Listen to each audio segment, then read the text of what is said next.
Right then, we are live. Thank you, everybody, for joining us. My name's Stephen Howson. You may know the guy on the other side of the screen, Rio Ferdinand. Rio,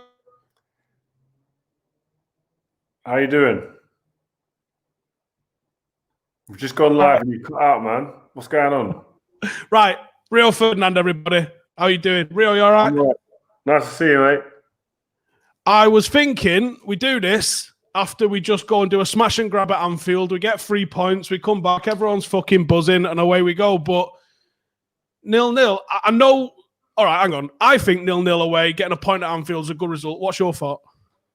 Yeah, if I look at it as a player, when I played, I'd have took a 0-0 before the game. I think the players today, Ollie, would have sit there before the game and said, if we get a 0-0, we'll take that. We're still top of the league, and we'll just build on it. So I think they'll be quietly satisfied with what they've done today. I think they didn't pull up any trees. We didn't play particularly well, but we didn't play bad, and we didn't look like a team inferior to the other, which was, I think, a good sign for confidence going forward.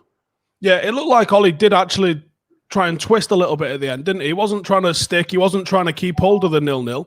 It looked like he actually tried and go for it towards the end of the game. Yeah, I mean, I was surprised that Cavani didn't start, if I'm honest, and then you see. I was a bit concerned. You see Pogba playing off the right-hand side, no bite. But Eric Bailey, who's been magnificent since he's come in. And so you sit there and you start thinking, wow, if he doesn't go well today, Ollie could be in for a tough time from the people that are going to be critical of him. So, but I think to a man today, the lads played well. Listen, Luke Shaw today was brilliant. I thought he was up there for man of the match. I know he's not your favourite player, but he was up there for man of the match today. I thought he defended really well. I think Lindelof came back in. Looks solid, and that would be a pleasing thing for me if I'm Ollie, if I'm in that change room. That the squad is looking good. Like people that are missing games, people are stepping in and performing and putting in solid performances. And to win a league, 11 players don't win a league. The squad wins a league, and I think Man United in that sense, they're looking in far better shape than I've seen them for many years.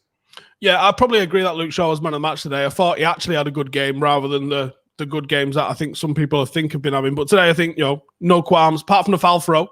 I thought that was absolutely sound performance from him.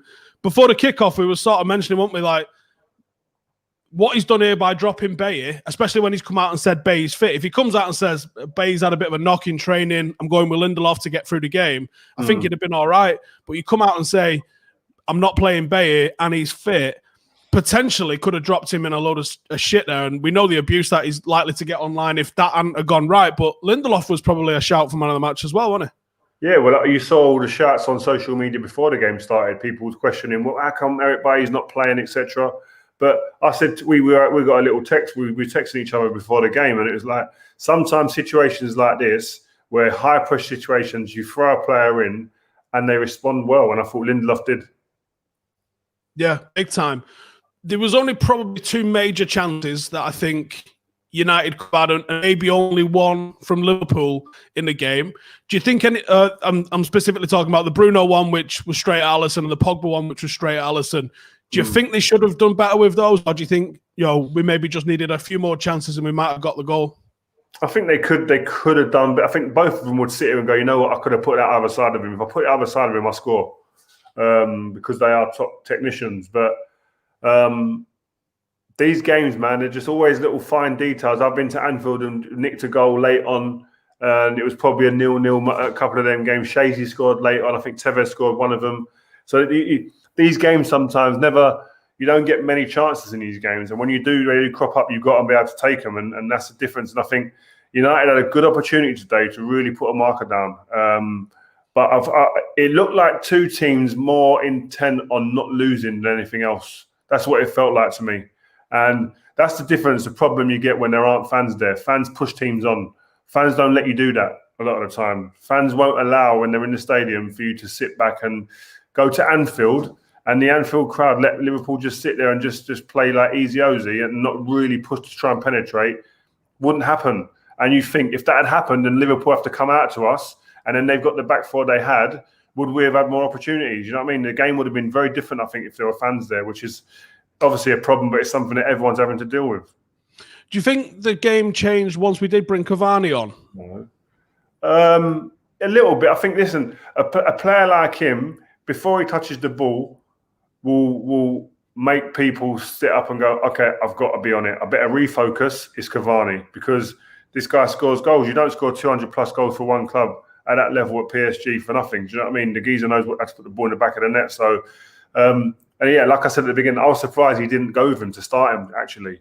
But it's, I think it worked out okay for Ollie. I think, listen, to go to Anfield, the champions who are by far the better team, 30-odd points there was above us last season, to go there and give a decent account of yourself.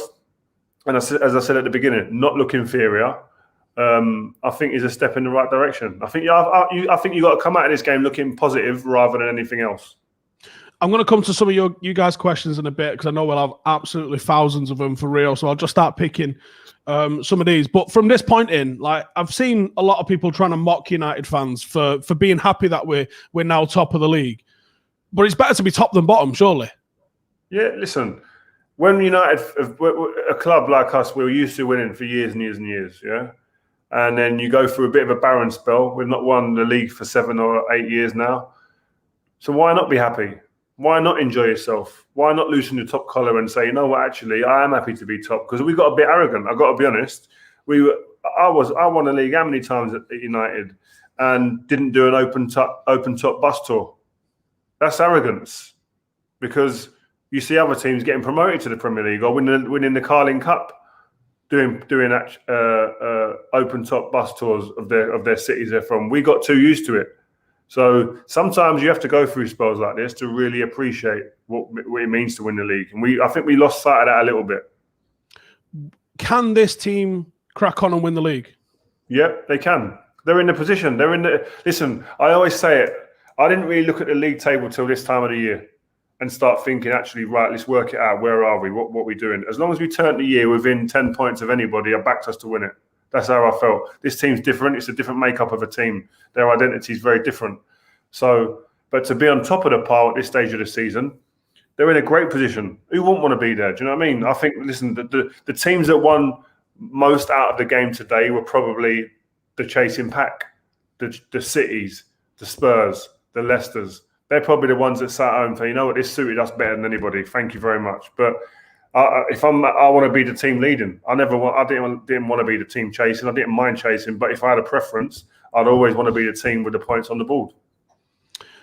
Joe's got a question. He says, Rio, do you think we can win the league with Lindelof and Maguire as first choice? I think we can if we play Bailly occasionally. Well, they're going to have to do it a way that's not done often, where you're chopping and changing if we're going to go by the rules of Joe Tomlin, where your centre-back partnership is going to be changing every other week. I don't know many teams that win the league that do that consciously without having injuries. Do you know what I mean? So it'll be a new thing. It'll be a new trend that Ollie sets up if he's going to do that. But I think it comes down to the mindset of the players. I think the players today are very different. They're used to being chopped and changed. They're used to being shuffled around as to bring players in and sit out one and play two, etc. So in my era, we wouldn't accept, or I wouldn't accept that. I'd be in the manager's office saying what's going on, and they're very disgruntled. So the players are different today, so it could work, but I'm not sure. I don't know. I like to see. I'm old-fashioned. I like to see two centre-halves that I know are going to be there every week. Listen, Liverpool were a different team when they know that Gomez and Van Dijk are going to be there. Yeah, on that, was that a massive opportunity that United have wasted, considering that those two centre-halves was out? Or do you think it's still Liverpool? It was only two players that it was missing. A point is a point, and it's a good point. I think they'll say they take a point. It's fine. But I think if you're Marcus Rashford and you're going home tonight, you're sitting there thinking, you know what? I didn't get the chances I wanted or the opportunities to hurt this team that I would have given that. I've almost had not a free pass, but I've got a weakened centre-back partnership there in front of me. So they're competitors. They will think like that. I'm sure of it. Sky J says, Bruno Rashford looked off recently. What does it take to get them back in rhythm? They've looked off, but we're top of the league. So I always look at it like that. Whereas, yeah, there might be players off form, but if you're still nicking results and you're still winning and you're still in a healthy position, that's not a bad thing. Do you know what I mean? I think, like I said, if we played this game today and we had 0 shots on target, we looked like had no threat at all, then I'd be a little bit concerned.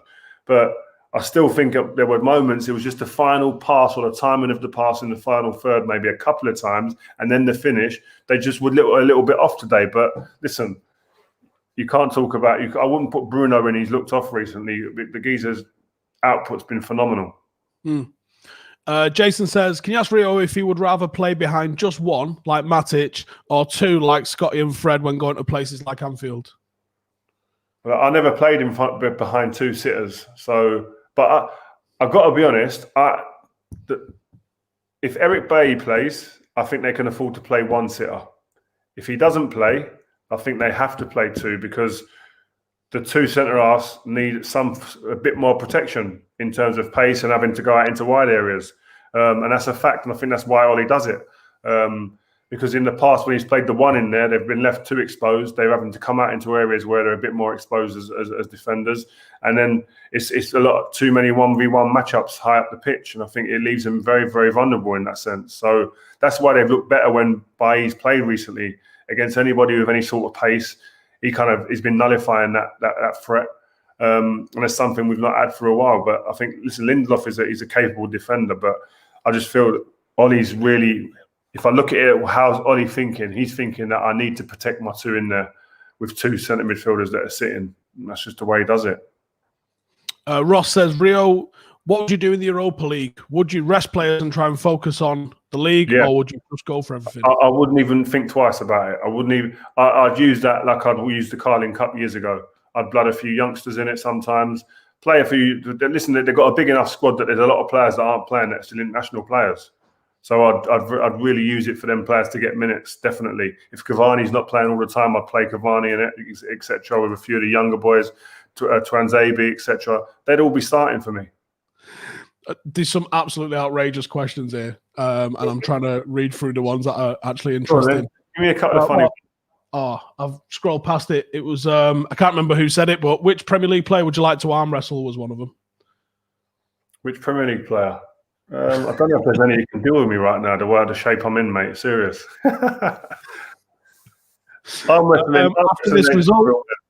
After this result, what player would you go after to go after the league? And do you actually think we're bringing anybody in? Because I don't think we are. I don't think he'll bring anyone in. I think he's hoping that Diallo from Atalanta will come in and set the world alight in training, so that he gives them some food for thought. No, I don't see it. Listen, it's all right saying we want someone, but who's selling in this market right now? I don't see many teams who are willing to sell players right now, unless you're going to have to break the bank and pay like monstrous fees. So, and I don't think Man United want to be doing that right now. So I think Man United will leave this window alone. I'll be very surprised if they go in again. Right, and if I had a quid for every time I'd seen this question asked, I could probably buy in Haaland and Sancho for us. Would you be open to being United's defensive coach? I think there's 1,000 people out here want to know the answer to that. Yeah, of course I would. Listen, I'd listen. I love Man United. Simple as that. Do you know what I mean? You go to Man United, you played there for 12 and a bit years. You can't help but fall in love with the club. So an opportunity to work at the club in some capacity, it's definitely a conversation that I'd have, because I love the club, man. I don't know what role it would be. I don't know, but if it came up, yeah, I mean, you would definitely be open to speaking and trying to work something out. I think the tabloids call this a "come and get me" plea, don't they? Oh, you're trying to make it a "come and get me" plea. Right, Rio. Where can everybody find us tomorrow afternoon? They can come to 5 on our YouTube channel. We've got a little chat show that we do on a Monday night or Monday afternoon, like a roundup. Me, you, and a few of our friends. Come on, man. Come and join us. Get some questions as well, man. I've got a new mic coming tomorrow. It's been a bit of a problem. There's been an issue with the mic situation. Even today, I've not got it set up. I've got to sort it out tomorrow. I've got a manual in front of me. I'm going to do it all tomorrow. I'll spend a couple of hours on it, and I'll be looking pristine. I'll have had a shave. I'll have sorted the bags under my eyes out, because I've got a new baby and stuff like that. I'll be ready, man. We'll be there. But we're talking all things football, all things the Liverpool versus Man United game and the title race. Yep, come and join us on 5. 5 is linked in the description as well, so come and join all of us lot. And obviously go over and check the channel out now and get some questions in there as well, because we'll be asking some of your questions tomorrow. But cheers for joining us, Rio, and I will see you tomorrow afternoon. And you guys stick tight, because we've got all the fan cams and reviews and stuff being uploaded like right now. So I will see you lot in the next one. Later. Take care, mate.